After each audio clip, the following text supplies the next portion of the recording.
नमस्कार, बहुत स्वागत है। बंसल न्यूज देख रहे हैं आप। मैं हूं आपके साथ अस्मिता। हमारे खास कार्यक्रम छत्तीसगढ़ आज का मुद्दा में आप सभी का एक बार फिर से स्वागत है। आज का हमारा मुद्दा है दक्षिण का घमासान, पार्षद लड़ेंगे महासंग्राम। मुद्दे पर चर्चा करेंगे, लेकिन उसके पहले देखेंगे ये रिपोर्ट।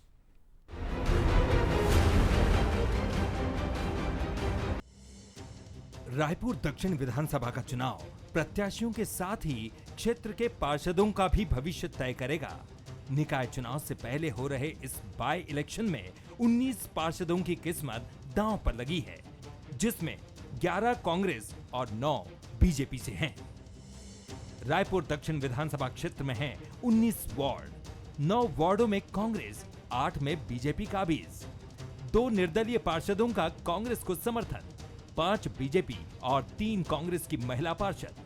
महापौर एजाज ढेबर भी दक्षिण के निवासी। निगम सभापति प्रमोद दुबे भी यहीं से जीत रहे हैं निकाय चुनाव। सतनाम सिंह पनाग समेत 4 एमआईसी सदस्य भी। इनमें से जो पार्षद अपनी पार्टी को लीड दिलाएंगे, निकाय चुनाव में उनका टिकट पक्का है, और जिनकी परफॉर्मेंस कमजोर रहेगी उनका पत्ता कटना भी तय है। मतलब साफ है कि ये चुनाव सिर्फ विधायक बनने का नहीं, पार्षदी बचाने का भी है। ज्यादा पार्षद होने के चलते कांग्रेस इसका भरपूर लाभ लेने की कोशिश में जुटी है। दीपक बैज पार्षदों को जिम्मेदारी सौंपकर जीत का दम भर रहे हैं, तो बीजेपी कांग्रेस में अंतर कलह की बात कहकर उसे घेर रही है। जिम्मेदारी दे दी है, सभी पार्षद बढ़िया काम कर रहे हैं, और जहाँ जहाँ हमारे पार्षद नहीं, वहाँ छाया पार्षद है और वहाँ टीम बना दी है, वो लोग भी मजबूती से काम कर रहे हैं और कहीं न कहीं कार्यकर्ताओं का आकलन भी कर रही है। आने वाला समय में उस अनुसार कार्यकर्ताओं को प्रमोट भी करेगी और नगरीय निकाय चुनाव में भी इसका फायदा मिलेगा, पंचायत चुनाव में फायदा। ये तो कांग्रेस दल को सोचना चाहिए कि पार्षद उसके ज़्यादा हैं, परंतु बृजमोहन भैया का ही जादू चलता है। तो निश्चित रूप से ये कांग्रेस पार्टी की अंतर कलह और कांग्रेस पार्टी में एक दूसरे के प्रति असंतोष की बड़ी बात है, राजनीतिक बात है। इसकी समीक्षा भी होनी चाहिए, पर जादू तो चल ही रहा है ना। शहर सरकार के चुनाव में दक्षिण से कांग्रेस के पार्षद ज्यादा रहे, लेकिन विधानसभा और लोकसभा चुनाव में बीजेपी को एक तरफा लीड मिलती रही है। लेकिन इस बार पार्षदों पर नजर रखकर दोनों दल हर वार्ड में ज्यादा से ज्यादा वोटों की लीड लेने की कोशिश में हैं। ऐसे में कहा जा सकता है कि दक्षिण के घमासान में पार्षद लड़ेंगे महासंग्राम। शिखर देवांगन, बंसल न्यूज, रायपुर। तो रिपोर्ट देखिए आपने, और इस पूरे मुद्दे को लेकर बंसल न्यूज के कुछ सुलगते सवाल भी हैं, जिनका जवाब लेंगे। पहले सवाल सुन लेते हैं। सवाल नंबर 1, क्या दक्षिण के घमासान में पार्षद लड़ेंगे महासंग्राम?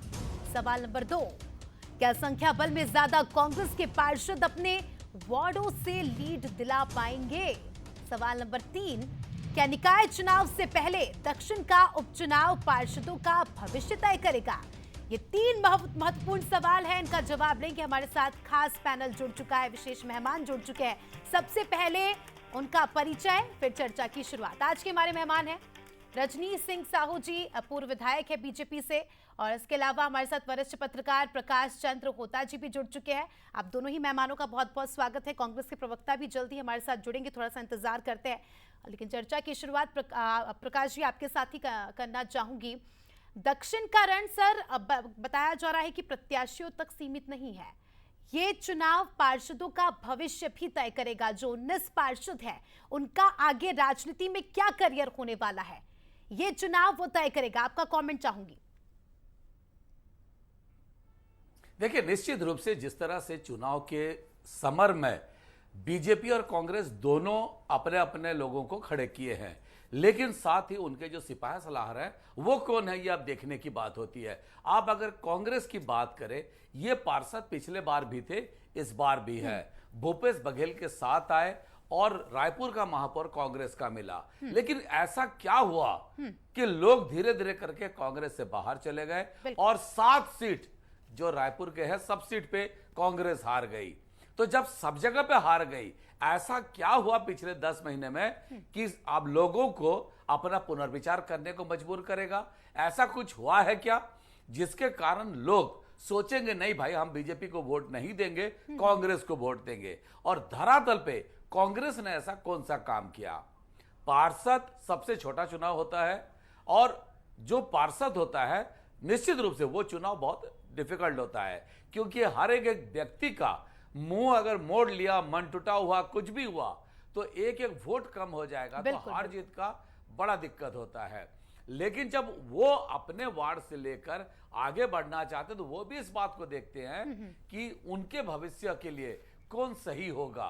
क्या सुनील सोनी जो पहले नगर निगम के सभापति थे, बाद में वो महापौर बने, फिर सांसद बने, उनको समर्थन दिया जाए या ऐसे व्यक्ति को दिया जाए जो अभी अभी राजनीति में और विशेषकर राजधानी के राजनीति में बहुत सक्रिय नहीं है।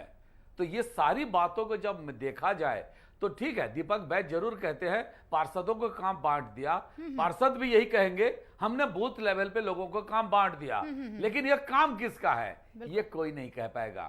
तो ये बस एक दूसरे को टालने की बात दिखाई दे रही है। जवाब लेंगे ना, हमारे साथ प्रवक्ता जुड़े हैं दोनों ही पार्टियों के, तो किसका काम है यही बताएंगे।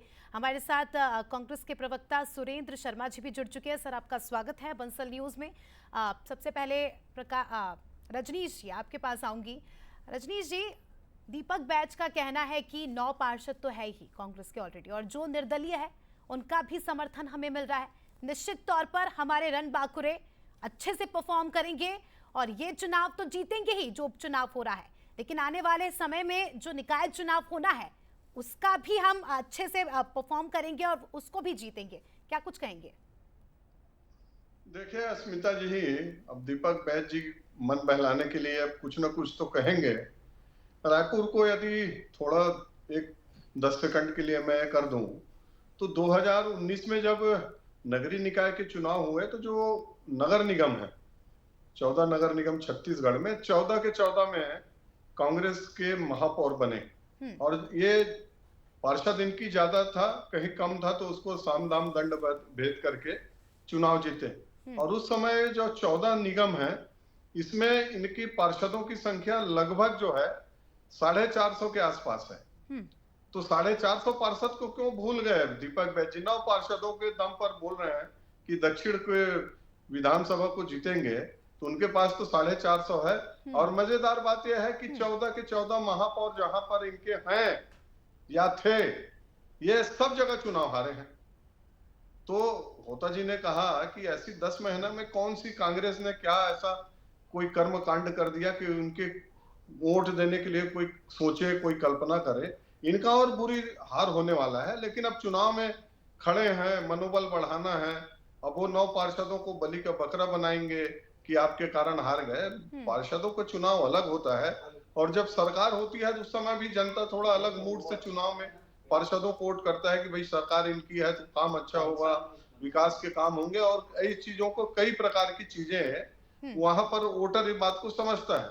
अब ये चुनाव भारतीय जनता पार्टी वर्सेस कांग्रेस सरकार, माननीय विष्णुदेव जी की सरकार, संवेदनशील सरकार, जिसने 9-10 महीने में नए नए आयाम स्थापित किए हैं। घोषणा पत्र माननीय मोदी जी गारंटी के नाम पर किया था, चाहे आवास का मामला हो, चाहे किसानों को अतिरिक्त राशि देने को हो, महतारी वंदन हो। मोदी की गारंटी को लेकर जो है निकाय चुनाव में भी उतरेंगे और उपचुनाव में तो इसका प्रचार प्रसार हो ही रहा है। सुरेंद्र जी, बात तो सही है, पार्षद भले ही है आपके ज्यादा, अच्छा आपको समर्थन भी मिल रहा है, जो 2 निर्दलीय पार्षद है वो भी आपको ही सपोर्ट कर रहे हैं, लेकिन जब बारी वोट की आती है तो ये वोट कहाँ गायब हो जाते हैं? अगर हम विधानसभा का भी उदाहरण देखें, लोकसभा का भी उदाहरण देखें, तो वोट कहाँ चले जाते हैं? सर,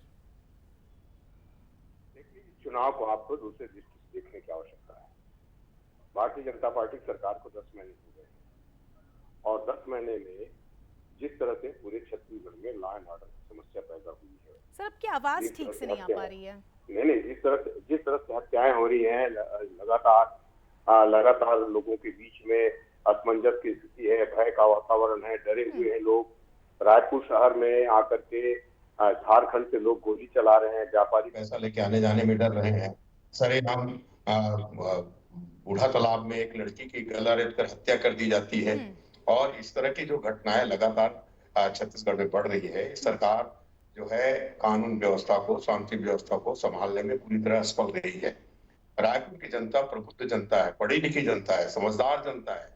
वो उस वर्ग के लोग हैं जो इन सारी बातों को देखते हैं।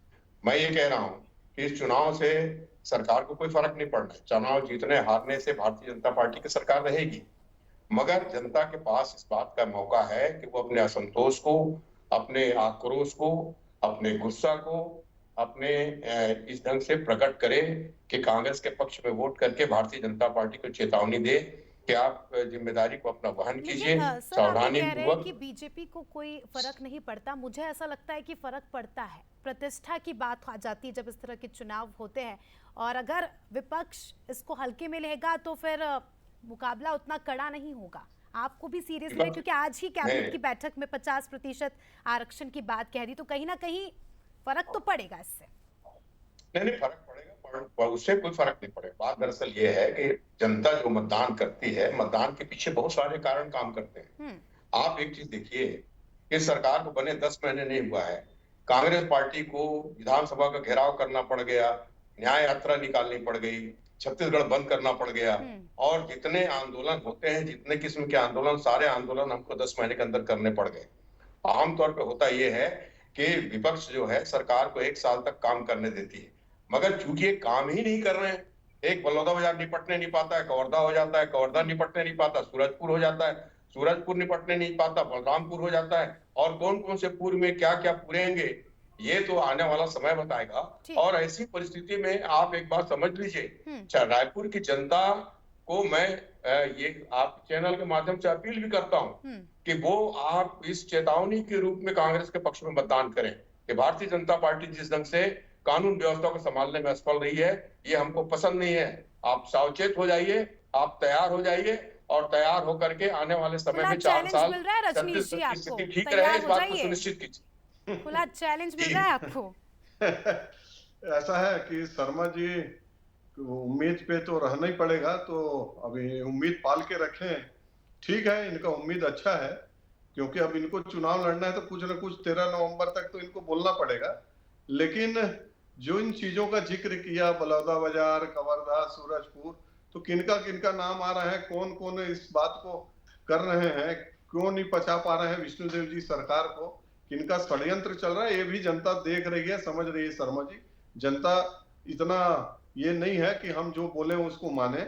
और मैंने एक बार कहा और फिर कह रहा हूं कि 10 महीना कह रहे हैं, 20,000 करोड़ सिर्फ 2 योजना में दिए हैं स्मिता जी, सिर्फ किसान के 3100 दर में और महतारी वंदन के 4-5-6 महीने से जो दे रहे हैं, 20,000 करोड़ सीधे उनके खाते में। लाभान्वित होने वाले लोग बात 1 करोड़ दक्षिण की करते हैं तो वहां पर किसानों की संख्या तो इतनी ज्यादा नहीं है, वहां पर तो आपको वहां के लोकल मुद्दों को उठाना पड़ेगा। सुरक्षा व्यवस्था, नशा किस तरह से फैल रहा है, ड्रग्स पकड़ाई जा रही है, सरेआम लोगों को किस तरह से जो है मार दिया जाता है, चाकूबाजी की घटनाएं बढ़ती जा रही है, ये भी तो मुद्दे होंगे। जी बिल्कुल, ये सिर्फ रायपुर शहर नहीं, संवेदनशील सरकार पूरे प्रदेश के एक एक गांव, एक एक शहर और सब जगह इस चीजों के व्यवस्था सुनिश्चित करने के लिए लगी हुई है। लेकिन अस्मिता जी, इन 10 महीनों में एक घटना कोई ऐसा बता दीजिए जिसमें अपराधी को संरक्षण दिया गया, पुलिस वालों को उसमें कार्रवाई नहीं करने के लिए किया गया। इनके 5 साल को मैं भी गिन नहीं रहा हूँ, शर्मा जी हैं, कि रिपोर्ट दर्ज नहीं होता था, उनको फोटो छपते थे नेताओं के साथ, और वहां पर पुलिस कार्रवाई नहीं करती थी, कार्रवाई करती थी उनको दबा दिया जाता था। जवाब लेंगे, लेकिन पहले मैं समझूंगी कि जब रायपुर की जनता वोट देने जाएगी तो जनता के जहन में क्या होगा। होता जी थोड़ा समझाइएगा। देखिए, अलग अलग चुनाव के अलग अलग मुद्दे होते हैं, भले ही निकाय चुनाव छोटा हो, लेकिन इसे हल्के में बिल्कुल नहीं लेना चाहिए। टेस्ट मैच है और आने वाले चुनावों में निश्चित ही असर डालता है। सर, आप छत्तीसगढ़ की नब्ज को समझते हैं, रायपुर की जनता को समझते हैं, क्या लगता है इस बार जब जनता वोट देने जाएगी तो जहन में क्या रहेगा, क्या माइंड में रहेगा, उसको लेकर जनता वोट करेगी? क्योंकि लगातार हम देख रहे हैं अपराधों का जो आंकड़ा है वो भी बढ़ता जा रहा है। जिस तरह से आपने पॉइंट रखा था पहले कि जनता समझदार है, जनता को पता है कि हमें क्या चेहरे को वोट देना है, मुद्दों को वोट देना है, तो थोड़ा समझाइएगा कि क्या इस बार का माहौल है, आबो हवा क्या है? अस्मिता जी, देखिए, बहुत आश्चर्य की बात है, महंगाई का मार है लोगों को, लेकिन बाजार में जिस तरह से रौनक है उससे लगता नहीं है कि महंगाई है। आप अगर जो टमाटर की बात करें, आलू की बात करें, प्याज की बात करें, लहसुन की बात करें, दाल की, तेल की बात करें, महंगाई है। लेकिन साथ में बाजार में जिस तरह से दिवाली की खरीदारी हो रही है, उससे लगता है कि लोगों के पास पैसा है और उस पैसे होने के कारण लोग खरीदारी कर रहे हैं। और अभी धान की बिक्री स्टार्ट हो जाएगी नवंबर 15 तारीख से, तो लोगों को उम्मीद रहती है, जेब अगर भरे है तो सरकार अच्छा काम कर रही है, अगर जेब खाली है तो फिर लोगों का आक्रोश सरकार की तरफ होती है। पहली बात है। दूसरी बात है, जब वोटर वोट देने जाएगा तो दो बातें देखेगा। यहां बड़ी मुद्दा नहीं है, एक बात है, जब चाहे दक्षिण की जनता और सीधे रामसागर पारा या सिविल जो यहाँ पे शंकर नगर में ब्रिजमोहन जी का घर है वहां पे जाते थे और ब्रिजमोहन जी से बात सीधा करते थे। उनको एक ऐसा विधायक चाहिए जिनसे वो बात कर पाए, जो सुनील सोनी को जानता है, वो जानता है वो पीपल का पेड़ भले ही कट गया लेकिन उसके नीचे बैठे बैठे उनकी पूरी जिंदगी लोगों से मिलते रहे सुनील सोनी।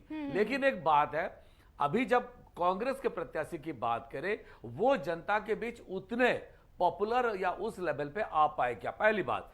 एक एडवांटेज और डिसएडवांटेज की बात करें तो सुनील सोनी 50 से ऊपर के हैं और आकाश शर्मा जो है वो 35 से नीचे के हैं। तो युवा को वो साथ ले पा रहे हैं क्या? सबसे बड़ी बात है।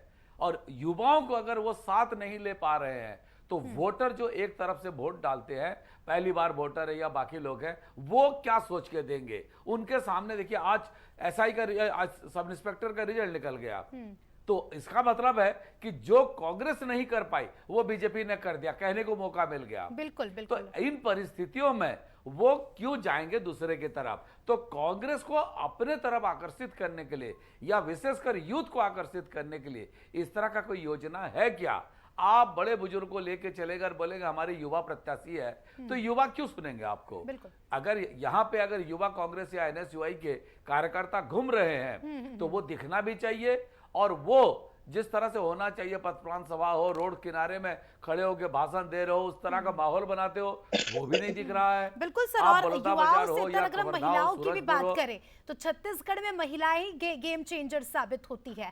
महिलाओं की संख्या ज्यादा है, महिला वोटर्स की संख्या ज्यादा है। रायपुर दक्षिण की भी अगर हम बात करें तो यहाँ पर भी महिला वोटर्स ज्यादा है। तो सुरेंद्र जी, आपसे ही समझूंगी, देखिए एक ऐसी योजना जिसने पूरे विधानसभा का गेम चेंज कर दिया, महतारी वंदन योजना, बीजेपी के पास ये मजबूत अस्त्र है, इसको लेकर ये प्रचार प्रसार करेंगे। और अगर हम दक्षिण की भी बात करें, रायपुर दक्षिण सीट की, तो यहाँ पर महिला पार्षद, ये महिला पार्षदों का ही दबदबा है। तो ऐसे में वो जब जाएंगे, देखिए प्रचार प्रसार करेंगे तो महतारी वंदन योजना को लेकर प्रचार प्रसार करेंगे, तो ऐसे में कांग्रेस के पास ऐसे क्या मुद्दे हैं, ऐसी क्या आपकी योजनाएं हैं, ऐसे क्या आपके काम है, हम जानना चाहेंगे, जिसको लेकर आप वोटर के पास पहुंचेंगे और अगर वो अट्रैक्ट होते हैं तो ऐसा क्या आप काम बताएंगे अपना? स्मिता जी, आपने बहुत अच्छी बात कही कि दक्षिण में महिलाओं की संख्या ज्यादा है, और आपको मैं बताना चाहता हूँ कि ये जो चाकूबाजी होती है, जो लड़कियों के साथ दुर्व्यवहार होता है, इससे सबसे ज्यादा भयभीत महिलाएं हैं। वो आज हर किसी के मन में अपने बच्चों की चिंता है, बाहर जा रहा है, क्या पी रहा है, क्या खा रहा है, कौन सा नशा कर रहा है, क्या कर रहा है, क्या स्थिति है। तो सवाल महतारी वंदन योजना का ही नहीं है। खाली 1000 रुपए दे देने से बहनें संतुष्ट हो जाएं, ऐसा मुझको नहीं लगता। आप भी तो एक बहन है, आप इस बात को समझते हैं कि महिलाओं के सम्मान की सुरक्षा होनी चाहिए, उनके स्वास्थ्य की सुरक्षा होनी चाहिए, उनके जान माल की सुरक्षा होनी चाहिए, वो स्वतंत्रता पूर्वक शाम को घूम सकें, पूरे बाजार में आ सकें, जा सकें बेफिक्र होकर के। उनका बच्चा जब स्कूल जाए, उनका बच्चा जब बाजार जाए, तो वो बेफिक्र होकर रहे कि मेरा बच्चा वापस आएगा, किसी हालत किसी दुर्घटना की आशंका नहीं है। इन परिस्थितियों से निकलने के लिए ही तो मैं बोल रहा हूँ कि सरकार को एक चेतावनी देने की आवश्यकता है। मुद्दा बनाएंगे, देखिए यहाँ पर बोलना इजी है, लेकिन लोगों तक पहुंचना, उनके दिल में अपनी जगह बनाना, खासकर महिलाओं के दिल में अपनी जगह बनाना, क्योंकि आपने भी इसी तरह की योजना की घोषणा तो की थी, एंड टाइम पे की थी, लेकिन इतना ट्रस्ट नहीं डेवलप कर पाए, इस वजह से गेम भी पलटा।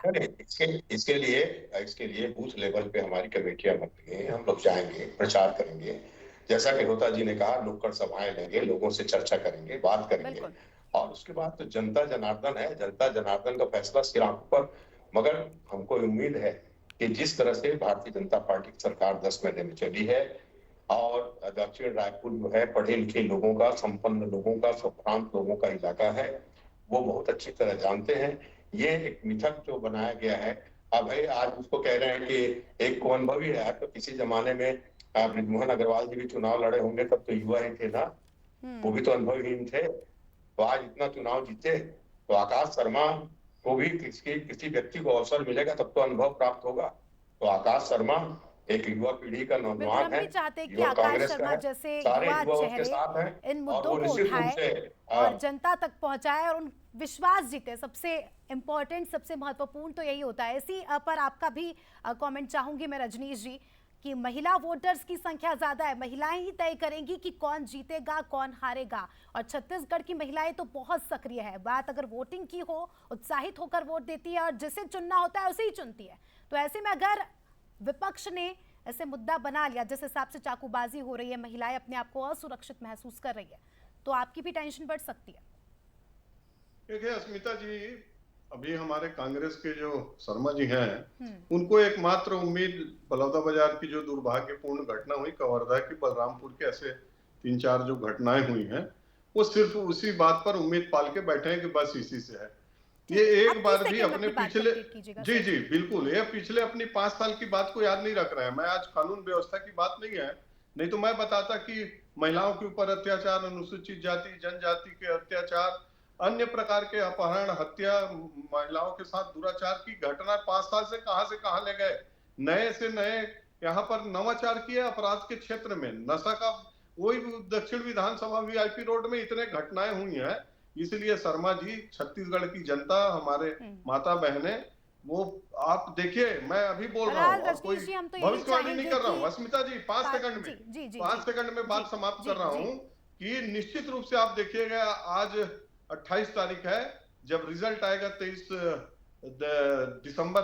नवंबर को, तो आप देखिएगा कि रिकॉर्ड वोट से माननीय सुनील सोनी जी चुनाव को जीतेंगे। उम्मीदों पर तो दुनिया कायम है, उम्मीद करना अच्छी बात है, लेकिन हम चाहेंगे कि आप मुद्दों को भी बुनाएं, लोगों तक पहुंचे, उनके दिल में जगह बनाएं, और शुभकामनाएं आप दोनों को ही कि अच्छे से आप लोग परफॉर्म करें और आपके जो मुद्दे हैं वो लेकर जाए लोगों तक। और इसी के साथ बहुत बहुत शुक्रिया सभी मेहमानों का जुड़ने के लिए और चर्चा में शामिल होने के लिए। तो देखिए, उपचुनाव के इस रण में अब खिलाड़ी यानी सारे पार्षद भी तैयार हैं, और देखिए पार्षदों को अब जी जान लगाकर परफॉर्म करना होगा, क्योंकि आगे उनका करियर क्या होने वाला है, राजनीति का करियर क्या होने वाला है, वो ये उपचुनाव ही तय करेगा। तो ऐसे में अब देखने वाली बात होगी कि किस तरह से ये अपनी ताकत झोंकते और क्या बाकी ये रायपुर की जनता के दिल में अपनी जगह बना पाते या नहीं।